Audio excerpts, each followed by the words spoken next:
the ones I've met are the opposite of skeptics. They will believe any old rubbish as long as it suits their belief that climate change isn't happening. And the crazy theories and the crazy people who promulgate those theories that climate change deniers will latch onto in the desperate hope that it's not true shows they're not skeptics, they're suckers. And so what else do you call them? What other word in the English language actually matches the phenomenon that we're faced with here?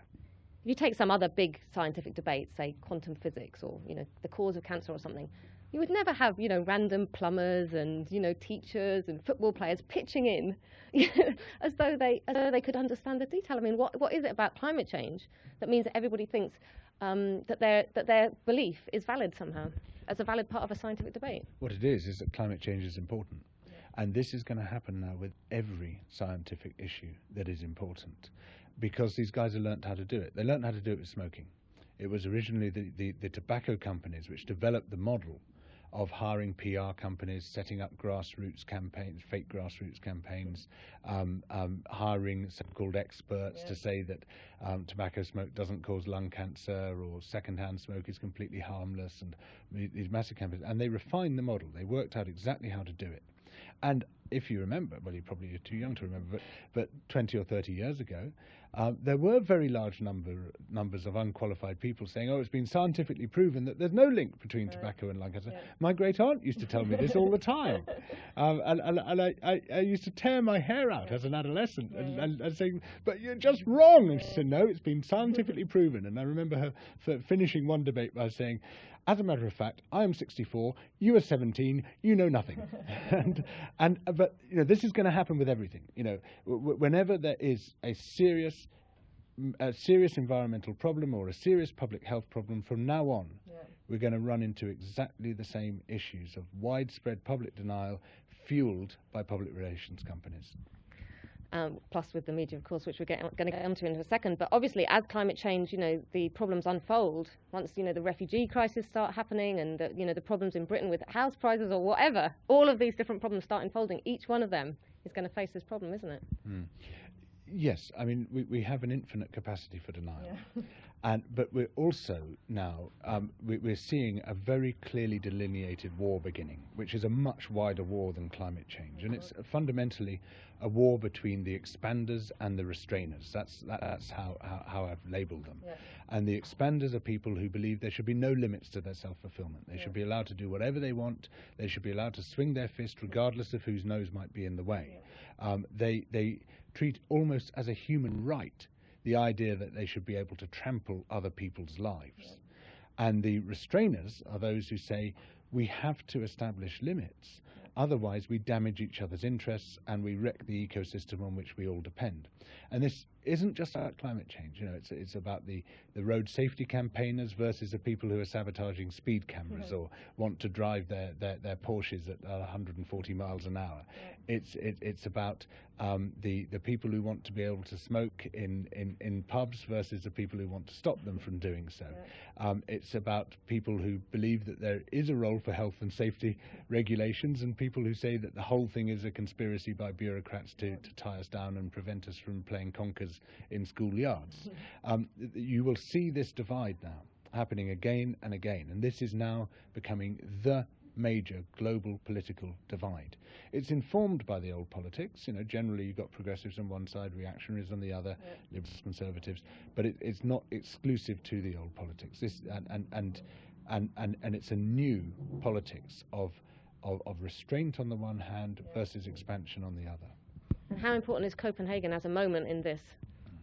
Well, this is a time at which we turn and face ourselves and ask ourselves who we are and who we want to be.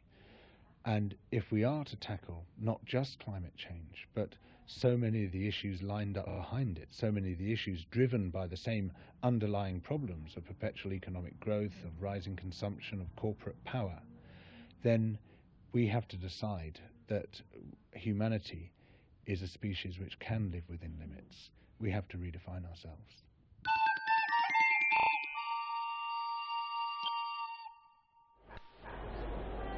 So the reason we're having so many videos tonight as opposed to studio guests, and the reason that this place is pretty much deserted, is because a lot of exciting things have been happening here at the Bella Centre or outside the Bella Centre all day. And Rob, our sound man over here, he was there when it all began. What happened this morning, Rob? Where were you and what happened?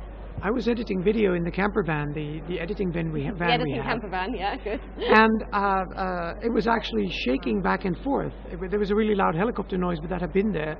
And then it was shaking back and forth like 40 centimeters. Wow. And that was helicopter downdraft. The helicopter was really low. It was hovering like 50 meters up. Wow. And that was the beginning. That was the beginning of a very eventful day, which our friend Dan Bockins has been out filming, and we're now going to see a video all about it. Roll it.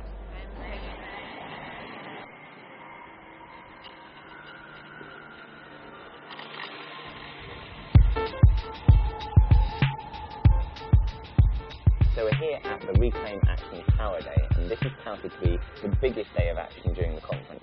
You've got groups coming from all around, inside and outside the city, converging on the Bella Centre and actually trying to break through the walls of the Bella Centre and hold their own People's Assembly inside. We've just arrived at the Blue Block. These guys are going to be marching to the wall of the Bella Centre, and maybe 3,000 people. Everyone's fighting in absolutely Arctic conditions. It's been snowing, everyone's been standing still for an hour and a half, and yet the mood is still resolute.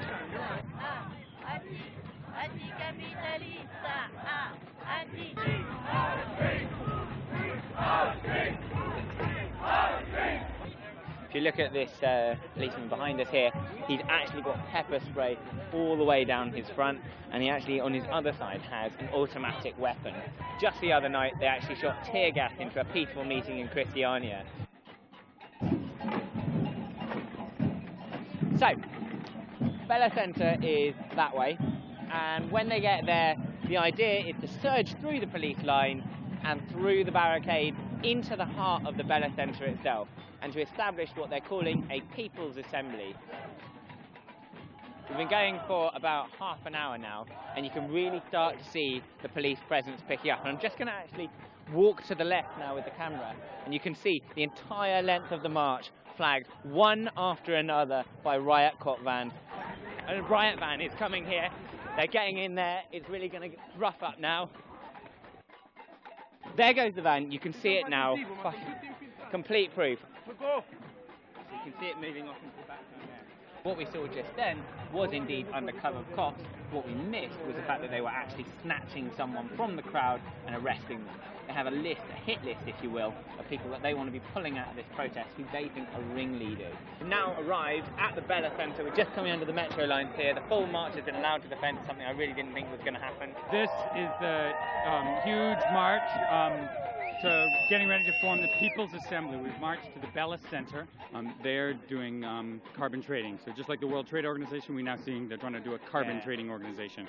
And so we don't believe in that. We believe that carbon trading is a form of climate colonialism. What we see in the Bella Centre is an undemocratic and elitist organization. The people of the world are having a decision made for them in there, and we're not even allowed in. And so our message here is we're going to go in through the wall. So you can actually see how close the rally has actually managed to get to the Bella Centre. Just 100 metres that way is the registration for the COP. We go, people are starting to go up and over the actual fence. This is the Blue Block. We're trying to get over this fence and across there to the Bella Centre. A few have already been arrested. Let's watch what happens. Riot cops actually, if you look behind us now, forming in a line, ready for this police cordon actually to be toppled. She's been pepper sprayed in the face, you can see that. You have members of the army. Now if you look at the police here, the police with soft caps are being withdrawn, and you've got riot cops being brought in their place. So what they're doing is they're upping the level here at the moment, and they're now bringing out the dogs, if you can see behind me, which they'll set on protesters as they try and cross this moat. Now we've got some sort of construction that's been made in the centre of this ring, being taken along by the crowd along the Bella Centre. We need some boats, please. Please give us a boat. We need to cross this. We need to go to the Bella Centre. Oh my God, there's a raft. They're going over in a raft. The incredible thing that you can see, right, down the left-hand side, they've got a block of bikes stopping police coming forward, And on the other side as well, you have tens of protesters stopping police coming this way as well. We've actually got police dogs going down there. Protesters are throwing them cheap sausages across for to try